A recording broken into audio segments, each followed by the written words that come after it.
Hello everyone, welcome to another episode of Goodness. Did you hear a backroom discussion on a very important matter have been given a green light? Wonder for what? Sri Lankan cabinet has given a green light for a new national ID card project tender. So what's the big deal? Let me take you on a journey on why this should be a big deal for all of us. Lift එකට ගිහින් ඉවරලා මට කනට කරලා කිව්වා fingerprint එක 100% tally ඊ ඇරියා නම් කෙලිය නේද කියලා.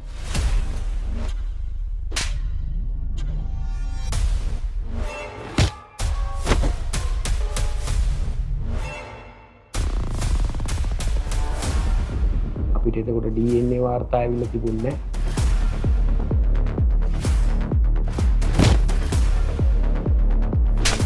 බ්ලඩ් ප්‍රින්ට් එකක් තිබුණේ ලේ ගෑවුනේ කොහොමද තමුගේ ෆින්ගර්ප්‍රින්ට් එකේ කියලා ප්‍රශ්න කරා.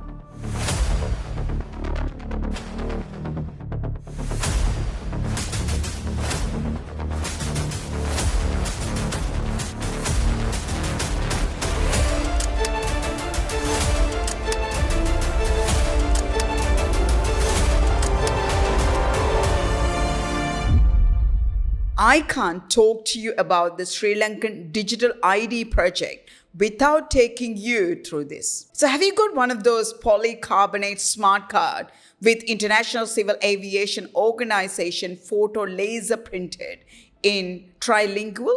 Was introduced in 2017 to replace the old card where personal details were handwritten, photo pasted and laminated. This is the new electronic national identity card project. The new card system got introduced by the Department for Registration of Persons with an intention to verify personal identity accurately and efficiently using modern technological methodologies. According to the department's ultimate goal of the project, it is to collect biodata, biometric data, family information, and International Civil Aviation Organization certified photographs of every Sri Lankan citizen over age of 15 and establish a national register of persons by re-registering the citizens and issuing them electronic national identity cards, ENIC, with Sri Lanka's unique digital identity numbers to every registered citizen. So why? Thereby establishing a service platform and mechanism for exchanging information required for the confirmation, verification, and certification of personal identity for government and non-government institutions. Now is the time to talk about the project that's related to the tender. In 2022, Sri Lanka Unique Digital Identity Initiative was brought forward with the intention of addressing a number of the issues. Duplications and inefficiencies across various government departments, making it challenging to attain and extract number of citizens and potentially resulting in misused government funds. So the aim to more streamlined and digitally empowered government. At the end, providing every citizen with a national unique digital identifier, eliminating duplication in identity records across government departments. In order to deliver this, government needed the following: supply, installation, commissioning, and maintenance of hardware, software systems, including biometric systems. How this will be implemented? According to the Information and Communication Technology Agency, the ICT institution of government, for each person which aims to collect biographic and biometric information, including facial, iris, and fingerprint data, and it would be related to a digital ID. Once it implemented, it would serve as a source that feeds identity-related information to all the applications that require such data for unique identification purposes in the country, such as a case for driving licenses, tax management systems, etc. So one won't have to carry the documentation in most occasions. Therefore, this will be the source that would be feeding into the digital identification data to all the other devices, and will be a federation. With ICTA starting the process with the development of a framework for this project, the tendering process kicked off as part of the procurement phase. So far everything is looking good on paper, right? Here is when things get interesting. So what is the concern? We've got the money to kickstart the project. Well, the Sri Lankan Unique Digital ID project is financially and technically supported by India. It was said at the start, partnership that is part of this support, only Indian firms will be able to apply for the contract. You heard it right. Sri Lanka has been trying to implement the project for more than 1 year amid of concerns over possible breach of data protection. The government has disqualified the 2 Indian bidders, Madras Security Printers and Protein Technologies, who won the tenders in the previous bidding process last year. So after the national stakeholders, including the lawmakers, picked holes in the initial tender process. So how did the 2 companies win the previous bidding process, which later determined disqualified? What changed the decision? In the initial bidding, identified inaccuracies were overlooked for political reasons, or simply disqualifying the existing players in the mean to invite a preferred partner to step up.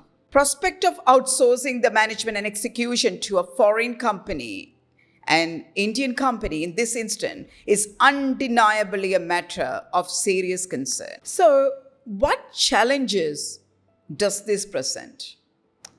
Such a move compromised Sri Lanka's ability to control and protect all citizens' data, potentially exposing it to risks such as unauthorized access, misuse, or exploitation of foreign entities. Data security is threatened. So there may be concerns about the implications for national security, particularly if the outsourced data falls into the wrong hands or is subject to foreign influence or interference. So when asked ICTA about this, in regards to the individual rights and cybersecurity related concerns, this is what they have to say. You have to compare the positives and negatives. Even when driving a car, there is some percentage of risk due to road accidents. Similarly, people can come up with the various conspiracy theories and different ways of interpreting this. But overall, it's good. Ignorance is bliss. Isn't it right? The biggest question, how well currently in place Sri Lanka's Personal Data Protection Act is going to be enforced in this project. But the act itself has a lot of gaps that has to be addressed, and it's not in a full-fledged form to cover the interest of all citizens when more complex handling of data is involved. It does not stop here. There is a political concern associated with this. The decision to introduce a project involving the outstanding of national data to an Indian company raises questions about the underlying motivation and implication for the countries involved, particularly for Sri Lanka. What are the economic implications? Is this particularly showing a light on the local industry as incapable to handle such a crucial task? Whether sufficient efforts were made to explore domestic alternatives or support local expertise and industries in developing and implementing the project. This raised concerns about the potential loss of revenue, jobs, or technological capabilities that could result from relying on foreign assistance for critical infrastructure projects. We can't simply overlook several other factors.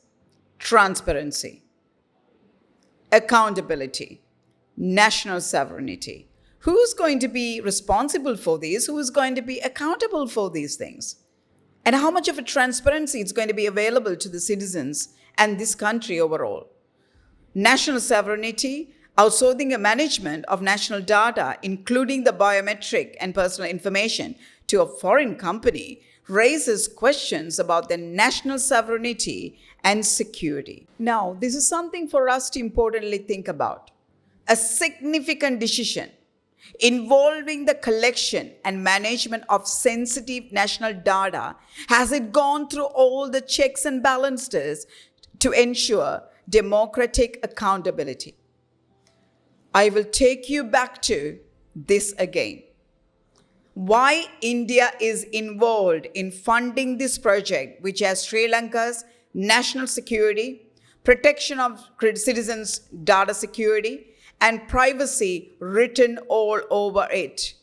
Keep the question in the forefront as you continue to listen. I will again take you back to why India is involved in funding this project, which has Sri Lanka's national security, protection of citizens' data security, and privacy written all over it. Keep the question in the forefront as you continue to listen. As citizens' data, which is to be kicked around for lifetime between two countries, should the project take off, will you, as the citizens and the civil society organizations of this nation, demand clarity on the rationale behind outsourcing sensitive data to an Indian company and seek assurance regarding data privacy, security, and potential risk associated with foreign involvement?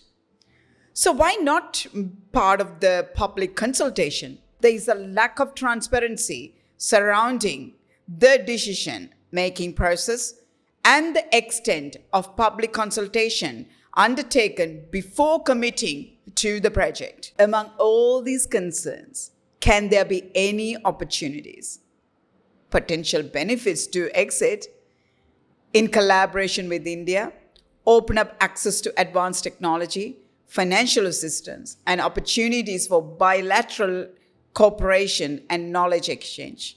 But the disadvantages may outweigh the benefit. Now, let's keep all of these differences and all of these concerns aside. Let's have a look at some of the reviews which have come out of India in terms of their digital ID system implementation called Aadhaar. So depending on who you ask, India's national biometric ID, Aadhaar, is either a massive success or how not to create a state's IT. Depending on who you ask, India's national biometric ID, Aadhaar, is either a massive success or how not to create a state system like this. Government officials, technology corporations who benefited from its implementation. According to the technological security expert, advocates of the poor and minorities, public interest lawyers, citizens concerned about transparency, rights, liberty, and security, it's a different story. The problem with Aadhaar is a tendency to disregard or underestimate the serious consequences for those whom the system does not work.